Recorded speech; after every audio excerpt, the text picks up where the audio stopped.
To become a faster athlete is not that complicated. I know it can be hard to figure out what you need to do based on the amount of information or videos that are out there when it comes to generalized training or sports performance. That's why I'm going to break down how to get faster easy by following these simple guidelines that anyone can do. This will set up a strong base on training protocols that you can use to progress and adapt into more specific exercises as you gain more knowledge and experience. I'm going to break it down into 3 categories or sections: a sprinting section, a plyo section, and a strength section. For the sake of this video, when it comes to talking about sprinting, we're talking more linear speed, so sprinting in a straight line. There's obviously more to speed development when it comes to athletes, with agility and change of direction. I have other more specific videos on those concepts coming out soon, or they might already be out, so make sure you subscribe or check out the channel. When it comes to sprinting, all you really need to do is 1 to 2 times per week go out and sprint 20 to 60 yards starting off. You'd want to do that for anywhere between 8 and 12 sprints. Always making sure before you go out, you do a really good warm-up. That's a really important part about this. Do the warm-up, don't skip it. During each sprint, be sure to pay attention to your technique as much as you can. Here are some simple things to look out for. Make sure your heels are not making contact with the ground. Swing your arms bent at a 90-degree angle hard. Keep everything moving in a straight line forward to backwards. No side-to-side action should be going on at all.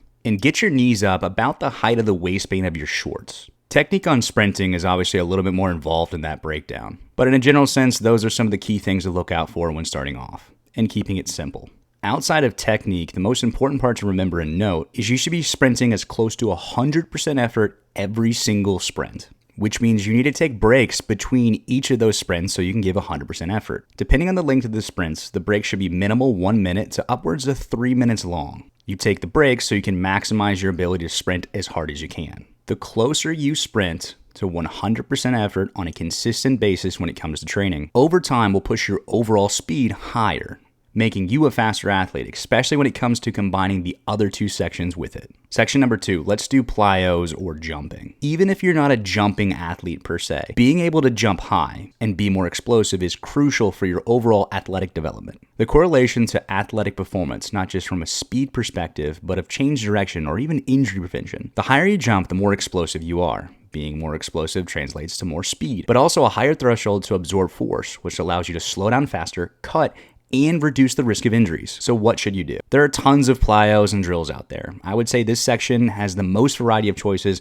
when it comes to training. The one that I've chosen here I think is one of the simplest concepts and the most effective if you do it consistently. Unfortunately, it does require equipment, but most gyms will have this. Or they're easy to purchase, a box and a couple of dumbbells. It's a dumbbell jump series to box jumps. I wouldn't say this is the most beginner-friendly plyo series either. So if you're younger, the dumbbells should be 5 pounds maximal, or just start off with body weight. Starting off with body weight and really working on jump mechanics and technique. Get 2 dumbbells, pretty light, and do a set of 5 jumps, each of which you need to load, jump, and land softly. Don't skip the landing part. Then take a 1 to 2 minute break and do 5 box jumps. That in total is 1 set. Take another 1 to 2 minute break and repeat for 2 more sets. Then over time, you can increase the weight, change the height of the box, add more sets and reps, add in double jumps or any other variation that you can easily find online. Then the last section that we have to talk about is strength training or weightlifting. When it comes to weightlifting, it's probably one of the most common questions or concepts that I get questions about. I would say it's probably because there's so many videos out there. Who do you trust? What to do and what not to do? Then once you get started, more questions keep popping in your head. So I'm going to try to help clear up a lot of those questions here. If you're a beginner, in the caption below, I put a 3-day strength training regimen you can start off with. Something basic, but great for building a foundation. I'll even pop it up on the screen here to screenshot. Notice I simply made every exercise 3 by 10. That's by design. But immediately the question is, next week, what do I do? So here you go. Try out these set and rep progressions for each of those exercises for 8 weeks. Then once you're done, you can rinse and repeat. Make adjustments where you feel fit. The objective here is to show a very basic progression of a set and rep scheme, even though it's for every lift each week, which isn't perfect, but an easy starting point that's not confusing. If you're someone that's a little more experienced, then my advice to you is when it comes to strength training for athletes, it's less about hitting PRs all the time and more about consistency over time.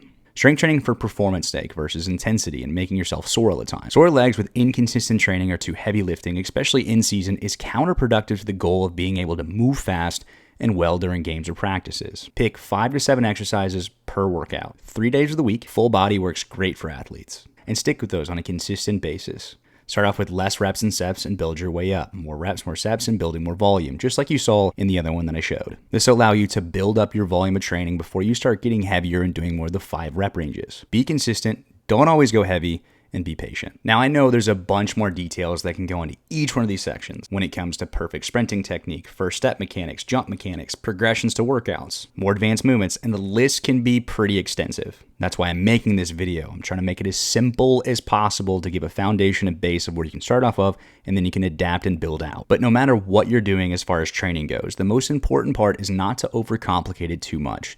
Stay consistent and progressively not only increase performance, but your ability to coach yourself. I can make a 20-minute video that no one's gonna watch going into all the nuances and specifics of sprinting technique, but it doesn't have to be that complicated. This is meant to be a very basic launch point and breakdown of how to get faster in a simple way. If you want to sprint faster, you must sprint fast. Get more explosive through jumping protocols and get stronger. If you have any questions, please comment below. Don't forget to subscribe, and thank you for watching.